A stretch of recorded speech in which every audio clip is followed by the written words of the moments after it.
안녕하세요. 나누일상입니다. 오늘 여행을 갔다가 드디어 이제 집에 왔어요. 시간은 이제 거의 12시가 다 돼가기는 하는데, 어쨌든 이제 차 안에서 불쭉, 이거 한번 영상 찍어야겠다 해서 제 영상을 켜게 돼가지고, 이렇게 또 영상으로 뵙게 되었습니다. 오늘의 주제는 이렇게 혼자 산다? 아니면 이제 결혼 생각이 없다? 이렇게 얘기를 하면은 외롭지 않냐고 많이 얘기하시는 것 같아요. 저희 엄마도 그렇게 얘기를 하고, 사실 저희 아빠도 매번 이제 그래도 결혼은 했으면 좋겠다 얘기를 이렇게 기대를 내려놓지 않고 살고 계시는데, 왜 그런 기대를 가지는지 모르겠어요, 사실. 그러니까 이제 그 외로움이라는 것에 대한 그 정의가 사실 명확하지 않은 분들도 있고, 혹은 그 외로움을 해소하는 방법이 꼭 그 방법만 있는 게 아닌데, 마치 뭔가 이제 눈에 보이는 무언가가 옆에 있으면 외롭지 않구나라고 생각하는 그런 인식이 있는 것 같아요. 그래서 그거에 대해서 이제 저의 생각을 말을 하고자 이렇게 영상을 켜게 되었습니다. 일단 저는 삶에 대한 그 생각 자체가 조금 어떻게 보면 염세적이라고도 할 수 있고, 상당히 이게, 왜 굳이 저렇게 생각하지? 라고 생각할 수 있을 것 같아요. 일단 저는, 그냥 이 인간으로 태어나서, 운이 좋게 이제 인간으로 태어나서 누군가에게 배정이 되었고, 성인이 될 때까지, 그러니까 이제 뇌가 발달이 될 때까지, 어쨌든 이제 내가 경험을 쌓고 주변의 어떤 이제 자극에 대해서 이제 내가 반응을 하고, 그러면서 학습을 하면서 하나의 어떤 독립된 인격체가 된다라고 생각해요. 그리고 이제 떠나는 것도 뭐 누가 뭐 나중에 간다 그런 게 정해진 건 없기 때문에, 태어난 것이 내가 이제 정해서 태어난 게 아니듯이 내가 죽는 것도 내가 정해서 죽을 수 없다라고 생각해요. 그렇기 때문에 모든 것은 우연이고, 그렇기 때문에 사는 것은 사실 저는 이제 고통의 연속이라고 생각하거든요. 그러니까 이제 불교 철학이랑 이제 상관없이 저는 그냥 사는 게 고통스러워요. 사는 게 고통스러워요.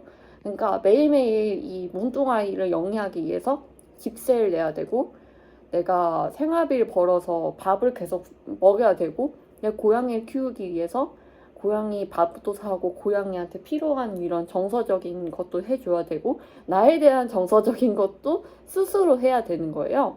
그래서 이렇게 사는 게 이제 고등생물의 어떤 이 고통인가? 라고 저는 생각을 했어요.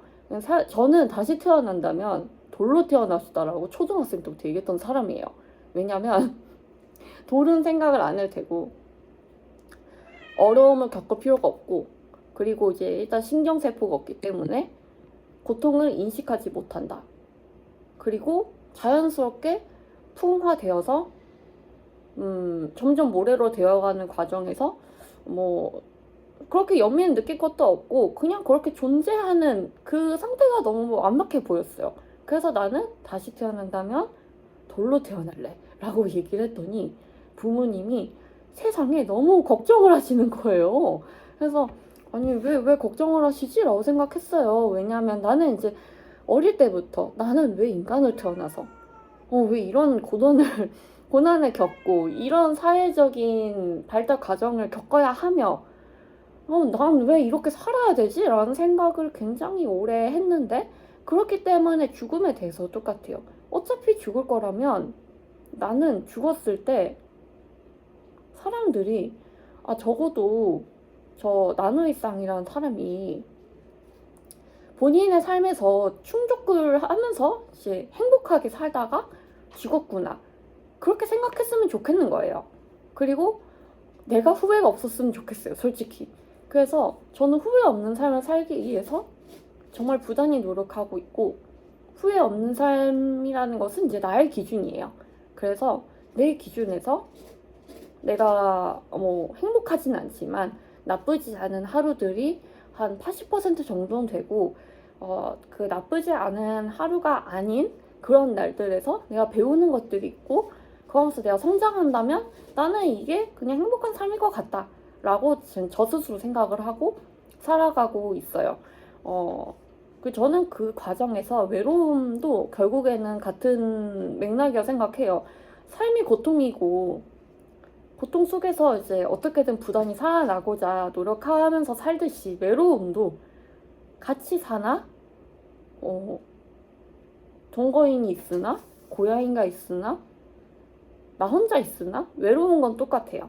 결국에는 내가 이제 독립된 사람이기 때문에, 그렇기 때문에 생기는 감정이라 전 생각하거든요.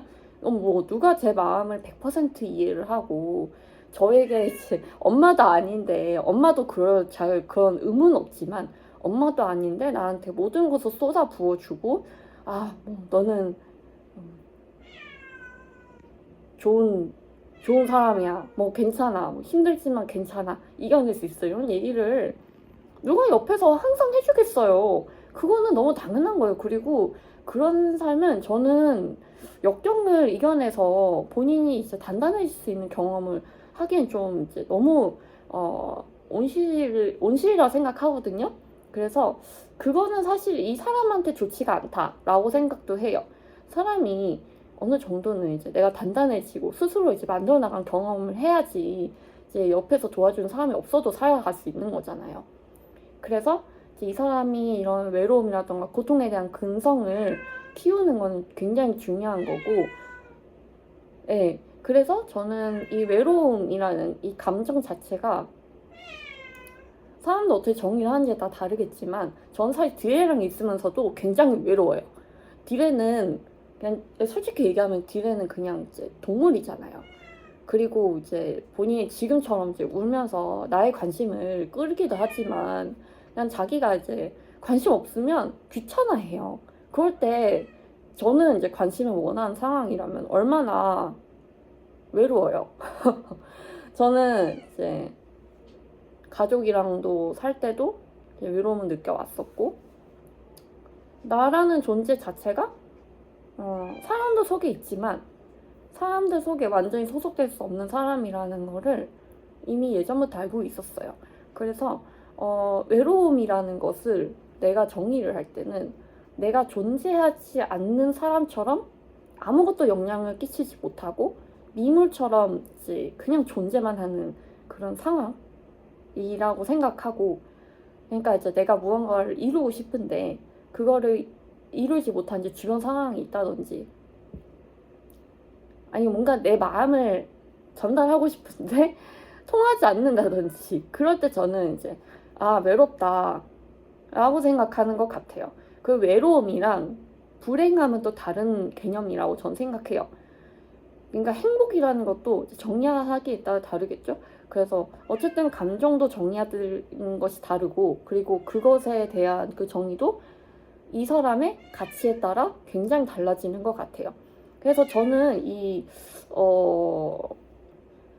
정량적인 기준으로 옆에 누가 있고, 그리고 옆에 뭐 커뮤니티가 뭐 몇 명이 되는 커뮤니티고, 그런 건 사실 중요하지 않다 생각해요. 그러니까 보이는 것들에서 이제 찾는 거잖아요.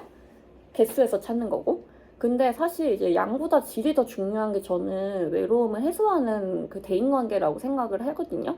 그래서 그런 부분에서 이제 외로움에 대해서 내가 스스로 나는 어떨 때 외로움을 느끼고, 외로움이라는 그 감정이 내가 슬픔과 우울함과 불행함과 소외감, 이런 이제 비슷한 단어들이 많잖아요. 그 단어들 사이에서 딱 갈라내가지고 외로움이라고 얘기할 수 있는 감정이 무엇이 있는지를 먼저 나에게 질문을 해봐야 되는 것 같아요.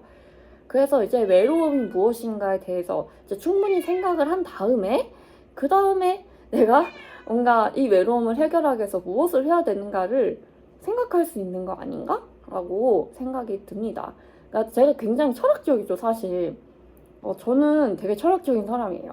그래서 이제 사는 거에 대해서, 그 나에 대해서 굉장히 고민을 많이 하는 사람이고, 사람들이 무언가 얘기할 때도 저 사람은 왜 저런 생각을 할까? 저 사람이 살아온 환경 속에서 어떠한 것이 영향을 주었기에 저렇게 생각을 할까? 저 사람은 왜 이렇게 사회적 기준을 너무 당연하게 받아들이고 있을까? 자신에 대한 생각이 있는 걸까?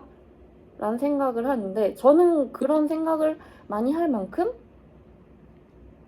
자신에 대해서 많이 고민을 하고 그 나를 잘 가꾸는 거를 좀 더 신경을 쓰는 사람이라는 거겠죠. 그래서 셀프케어 하는 방법을 다음 영상에서 한번 다뤄보도록 하겠습니다.